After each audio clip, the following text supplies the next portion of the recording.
போறாங்க. அப்போ எகிப்துக்கு போகும்போது எகிப்துல போத்திபாரின் இடத்துல யோசேப்பை இவர்கள் விற்று விடுகிறார்கள். இந்த போத்திபார் யாரு அப்படின்னு பார்த்தோம்னா, அவன் அந்த தேசத்திலே, அதாவது எகிப்திலே பெரிய பதவியில் இருக்கிறான். பார்வோனுடைய பிரதானியாய் இருக்கிறான், அதாவது மந்திரியாக இருக்கிறான். அது மட்டுமல்ல, தலையாரிகளுக்கு அதிபதியாகவும் இருக்கிறான்.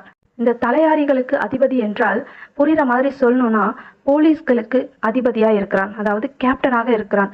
தலையாரி என்றால் மக்களையும் அந்த ஊரையும் காக்கிறவர்கள் என்று அர்த்தம், அதாவது காவலாளர்கள் என்று கூட சொல்லலாம். இப்படிப்பட்ட ஒரு பெரிய இடத்திலே யோசேப்பு விற்கப்படுகிறான். இங்கே கர்த்தர் யோசேப்போட இருந்தார்.